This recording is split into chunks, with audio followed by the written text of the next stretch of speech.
These vehicle rammings are domestic acts of terrorism. Any professional law enforcement agency in the country, I think they would tell you it's obviously very concerning whenever there's a shooting into a vehicle of someone who's not armed. But it also is something that is possible. At 4:17 a.m., as Minneapolis was still cloaked in darkness, a well-coordinated federal operation unfolded with military precision. In an instant, armored vehicles roared down quiet suburban streets, taking up strategic positions, their engines cutting through the silence.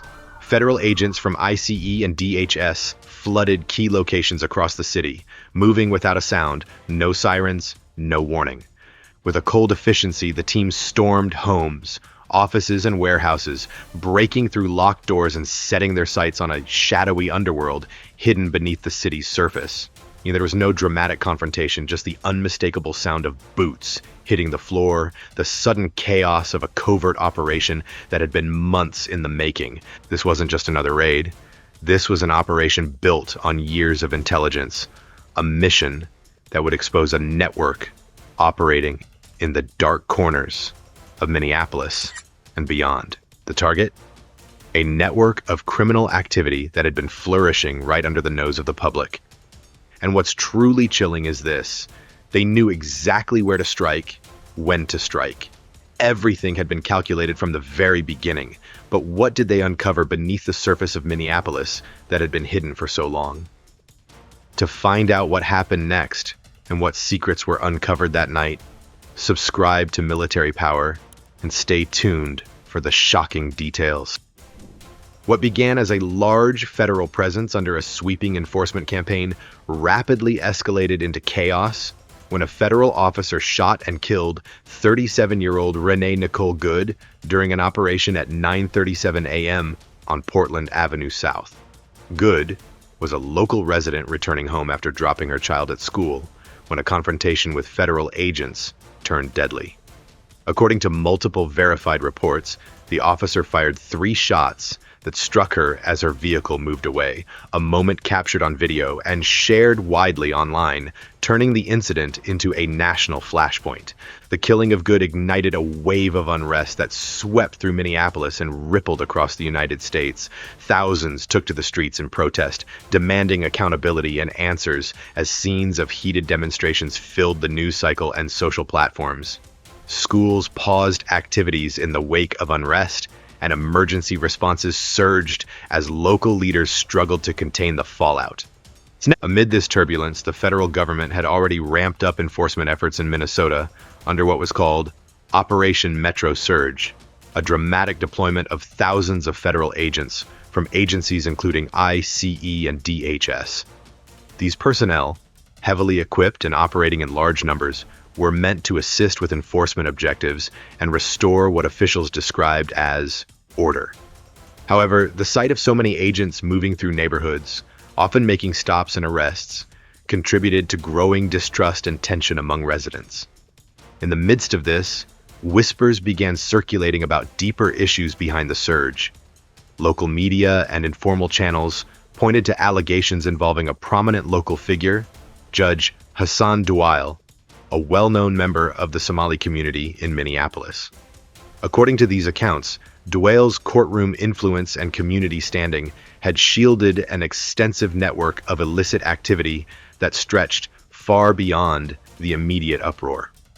While official investigations had not fully confirmed every claim, reports from community sources and leaked information hinted at an organized system moving people and goods through hidden routes and complex channels, allegedly generating vast sums of money and evading scrutiny for years. The sensational nature of these claims drew even more attention to Minneapolis, layering mystery on top of the very public crisis sparked by Good's death. What had started as a tragic shooting had rapidly unfolded into a much broader story, one that blurred lines between enforcement, authority, and hidden power structures within the city. And as federal agents tightened their grip on Minneapolis, the central question grew sharper. What else was hiding just out of sight, behind the scenes of the city's unraveling unrest? When the first reports of unrest began to ripple through Minneapolis, Few could have predicted how deeply the events of that week would unravel. In the midst of this chaos, families were frantically searching for loved ones, and local authorities started receiving reports of people who had simply vanished from their neighborhoods. Some parents described their children missing after the heavy federal presence moved through their blocks, stirring both fear and confusion among residents who were already on edge. The sudden silence from those who had been seen earlier that day raised alarms not just locally, but among federal investigators as well. These were not just random disappearances. The pattern suggested something more troubling underlying the unrest. Federal agents from ICE and the Department of Homeland Security began to take these reports seriously. Offices that had been focused initially on restoring order found themselves pulled into an expanding inquiry. What appeared at first to be localized disturbances were revealing deeper layers when multiple missing person reports converged in the same districts where enforcement actions had been most concentrated. Community leaders noted cases where children and adults alike could not be reached after the surge of activity, and some witnesses described scenes of families being interrupted mid-morning as agents swept through residential areas. An official count of these missing individuals was never formally released by local law enforcement, but the volume of separate reports and the urgency in calls to police dispatchers captured a city in distress. Amid the confusion, the first real clue that something systematic might be at work emerged when investigators discovered irregular patterns on local communication records and transportation logs. Analysts working with federal task forces detected unusual movements of people around the time the unrest peaked, movements that did not align with normal traffic or public transit data.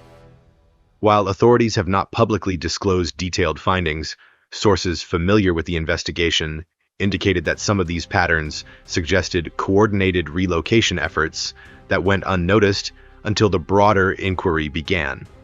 Such patterns were especially puzzling because they not only appeared in Minneapolis, but also seemed to connect to transit corridors out of the city. Hints of organized activity taking advantage of the wider disruption. At the same time, residents shared stories of vans and vehicles seen idling near areas of federal activity, sometimes stopping briefly and then moving on before anyone could record a license plate. Others spoke of whispered conversations in community centers and after-school programs about people disappearing, with no official explanation forthcoming. These anecdotes were pieced together by journalists and researchers, tracking the spread of federal operations across Minneapolis, and while some reports were later clarified or corrected, the overall picture fed a growing unease that the public was only seeing a fraction of the truth. As ICE and DHS investigators expanded their scope, they began to interview witnesses who had seen people being taken away from their homes or detained without clear cause. Some of these interviews revealed accounts that did not correlate neatly with public statements by officials, prompting federal agents to push beyond surface-level explanations of protests and civil order. Internal memos, later leaked to certain media outlets, suggested that investigators started to suspect the events of that week were being leveraged to mask or distract from other activities taking place in the city, activities that might have been quietly operating long before the protests erupted. Federal authorities were no longer just managing civil unrest. They were digging into a web of discrepancies, conflicting testimonies, and unexplained disappearances that hinted at a much larger and more serious issue. Minneapolis had become a focal point, not just for public debate over federal tactics, but for an unfolding investigation that was rapidly outgrowing its original frame. Were these disappearances just random amidst the chaos? Or was there a more sophisticated system at work, hiding what the public had never known? As Minneapolis was rocked by the deadly aftermath of Renee Nicole Good's shooting in early January 2026, the chaos of the streets was just the surface of a far deeper and more sinister story unfolding in the shadows. Amid the turmoil, whispers began to circulate about a figure who had remained largely in the background up until now, Judge Hassan Douail, a respected Somali-American judge in the local court system. But what started as innocent rumors quickly escalated into disturbing allegations that cast a long shadow over his reputation. The first murmuring suggested that Douail, while occupying a prominent position in the community, might be involved in something far darker than anyone had imagined. Unsubstantiated reports began to surface, claiming that Dwale was allegedly using his judicial power to protect and orchestrate a vast network of illicit activities, everything from forced labor activities to the international drug trade. These stories, though far from proven, took root among residents who, already grappling with the federal presence in their neighborhoods, began questioning the integrity of their own legal system. The rumors painted a chilling picture. Dwale, trusted by many in the Somali community for his legal acumen, was allegedly helping shield a complex operation that moved people and drugs across international borders. According to these accounts, the network was hidden in plain sight, using legal loopholes and the very structures that should have been stopping it. Dwale's courtroom, government connections, and his role in the judicial system were supposedly being exploited to mask the true nature of what was really happening. The more people dug into the case, the murkier the picture became. Former employees of Dwale's office, local informants, and some government sources hinted at unusual activities, from unexplained shipments moving in and out of Minneapolis to strange financial transactions that didn't add up. Though these allegations lacked concrete proof, the growing suspicions painted a portrait of a man at the center of a vast, hidden empire of criminal activity. But why did these rumors gain so much traction? The answer might lie in the volatile mix of unresolved anger, fear of the unknown, and public frustration with the federal intervention. As law enforcement cracked down on protesters and federal agents stormed neighborhoods, the stories about Dwale gained momentum. People began to connect the dots, however loosely, between Dwale's legal position and the mysterious disappearance of individuals during the chaos. Some claimed that, in the midst of the unrest, Dwale's legal authority had been used to shield criminal networks operating undercover, hidden away from law enforcement's scrutiny. It wasn't just the general public that began asking questions. Law enforcement, too, was growing uneasy. Although federal agents initially dismissed the idea as nothing more than a conspiracy, the sheer volume of claims eventually forced them to consider the possibility that something larger was at play. The issue was whether there was any real evidence to back up these growing allegations, or if they were simply a symptom of a broader societal breakdown, fueled by distrust. As the unrest continued, so did the speculation. Was Dwale truly involved in these alleged crimes, or was he simply a convenient scapegoat for something far more widespread? The answer remained elusive, and for many the question was even more haunting. How deep did this network really go, and who else was involved? As the fog of early morning lifted over Minneapolis, the full scale of the federal operation began to take shape. Federal authorities described their effort as more than just crowd control or local enforcement. According to statements from the U.S. Department of Homeland Security, the operation was also focused on arresting individuals with serious criminal records, including those tied to drug offenses and violent crime in the Minneapolis area. DHS highlighted that among individuals taken into custody were people with convictions for murder, violent assault, and drug trafficking offenses. Officials said this was part of a broader push to remove violent offenders from Minnesota communities. But when federal authorities talk about removing offenders, they are touching on a much larger web of global illicit movement and distribution. Throughout the world, law enforcement agencies are locked in a century-long struggle with networks that move contraband across borders, leveraging legitimate trade routes to conceal their activities. Major ports and transportation corridors, from the Port of Los Angeles to the Panama Canal, serve as bottlenecks where legal commerce and illegal smuggling often intersect. In the aftermath of the Minneapolis operation, local media and federal briefings began to hint that some of the patterns seen in the Twin Cities reflected these wider logistical maneuvers. Though Minneapolis sits far from major oceanic gateways, it is not isolated. The city is connected to national rail systems, interstate highways, and air cargo networks that touch every corner of the United States, and by extension, international supply systems. These logistical arteries move goods and people daily. And within that bustle, federal agencies have long warned that illicit actors can exploit gaps in oversight. According to transportation analysts, containers and cargo that travel through major hubs are often remanifested or repackaged as they move inland, making detection increasingly difficult without advanced intelligence. If criminal networks aim to blend in with legitimate freight, places like Minneapolis can become inadvertent crossroads. Federal investigators have also stressed that enforcement operations like Metro Surge are not isolated to a single type of crime. Authorities have described coordinated efforts that touch on illegal drug distribution networks, violent offenders, and organized systems that can span continents. This multifaceted approach is necessary because modern criminal flows rarely obey neat categories. What starts as a local distribution chain may link back to sources thousands of miles away.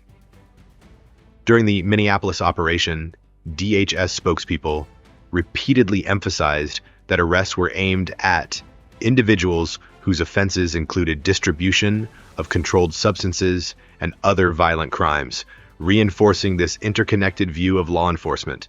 Even beyond federal statements, residents and local officials began noticing patterns that suggested the issue was larger than a single city's crime problem.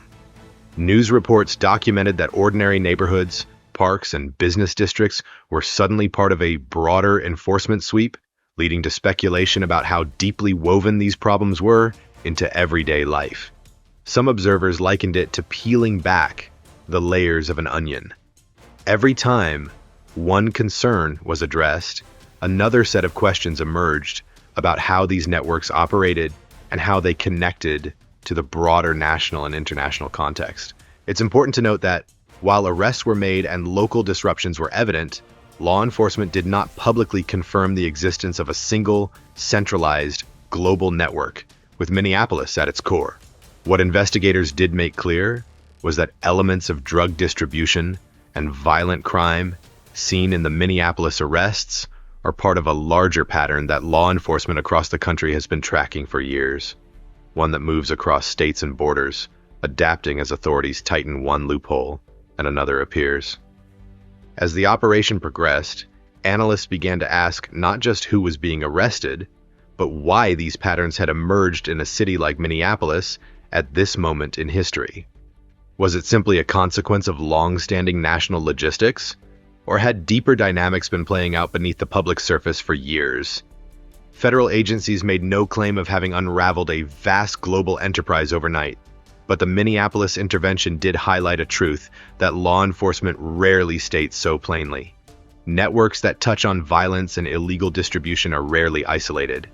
They are part of a system that moves quietly through the veins of global transportation and local communities alike. As law enforcement closed in on Minneapolis, a troubling question emerged. What was truly happening beneath the surface of the city? Could the chaos and confusion be hiding something far darker, like a secret network operating in the shadows? As the federal operation in Minneapolis unfolded, the city was already a furnace of tension and rumor. With every street cleared and every house searched, something unexpected began to ripple through the community. Stories of secret underground passages, hidden rooms, and allegations far stranger than anyone had imagined. These whispers did not start with official reports or court documents. Instead, they emerged in conversations on street corners, in late-night live streams, and in frantic social media threads, growing louder as more people tried to make sense of the unprecedented enforcement action. According to these unverified accounts, federal agents conducting raids in parts of the city near Judge Duell's residence had allegedly discovered a hidden network of underground tunnels, passageways so extensive that they seemed to stretch beneath entire blocks of Minneapolis. In these narratives, the tunnels were described as rough-hewn corridors, lit by makeshift lamps and stocked with crates of various contents that no ordinary homeowner would keep. Trucks and equipment were said to have been used to remove mysterious cargo, that never made it into public inventories. As the stories spread, some claimed that these passages had been in use for years, built beneath neighborhoods that seemed quiet and unremarkable on the surface. The idea was that beneath the pavement and carpets, there had been a hidden world of movement and concealment, one that law enforcement had only now managed to stumble upon. The most dramatic of these versions spoke of hundreds of people found in these subterranean spaces. Individuals who could not be accounted for in official missing person reports from the troubled days of unrest. According to these accounts, federal agents had rescued these people, leading them out of darkness into the glare of daylight, where they could finally speak and be counted. Reports also described piles of unmarked cash and large quantities of contraband items taken out of the tunnels, as though the corridors had doubled as long-hidden storerooms for goods that had never passed through any legitimate channel. In these dramatic tellings, figures were thrown around. Tons of material, millions in currency, hundreds of individuals freed, adding layers of scale and shock that captivated audiences and fueled further speculation. Yet no major news outlet or law enforcement agency ever confirmed these specific details. There were no official press briefs announcing the discovery of underground vaults or the liberation of hundreds of people from hidden chambers. There were no released photographs of tunnels or inventories of seized items that supported these dramatic claims. Instead, what was documented were ordinary law enforcement actions: arrests, searches of homes with warrants, the removal of items tied to criminal charges, and public statements focusing on individuals with serious criminal records taken into custody as part of the broader Minneapolis operation. Verified statements from the U.S. Department of Homeland Security highlighted enforcement against those with violent or serious offenses, but they did not mention subterranean networks. Nevertheless, the tunnel stories persisted. To many residents living through the chaotic weeks in Minneapolis, the rumors made sense in an unpredictable context. In an atmosphere where reality and conjecture merged, people looked for explanations that matched their sense of confusion and fear. The idea that a hidden labyrinth lay beneath familiar streets was a narrative that seemed to explain the unexplained, even if it lacked verification. And so the question hung in the air, echoing through neighborhoods and online forums alike. Was there truly a network of hidden passageways beneath the city? A secret world uncovered only by accident during the federal raids? Or were these stories simply the product of a community straining to understand events far larger than itself? This was not the first time whispers of secret operations circulated through Minneapolis, many would say in hindsight. But this time, those whispers had taken on a life of their own, revealing how much the public still did not know about what was really happening beneath the surface. As the smoke of months of tension in Minneapolis slowly began to settle, one thing became clear. The federal intervention led by ICE and the Department of Homeland Security was one of the most intense enforcement efforts in recent American history. Through Operation Metro Surge, DHS highlighted the arrests of individuals with extensive and violent criminal records, including those convicted of assault, theft, and other serious offenses, as part of what officials called a targeted effort to remove dangerous offenders from Minnesota communities. Yet even as federal authorities declared tactical progress, the operation exposed deep fractures in American society and governance. Local officials in Minnesota, from the Attorney General to city leaders, filed federal suits arguing that the surge of armed agents had violated constitutional boundaries, disrupted civic life, and overwhelmed local resources. Moreover, civil liberties advocates brought lawsuits alleging widespread warrantless stops and profiling by federal agents, underscoring the complex human cost of such sweeping actions. From a U.S. law enforcement perspective, this was a high-stakes mission that combined technology, intelligence, and coordination across agencies. But it also opened urgent questions about transparency, oversight, and the balance between security and civil rights. After all, when federal power pushes against constitutional limits, accountability must follow. As we close this chapter, the real question remains: has this conflict resolved anything, or are we only beginning to uncover deeper layers of complexity in how America defines law, order, and justice? Subscribe to Military Power to explore more hidden stories behind headline events, and tell us what you think about this operation in the comments below.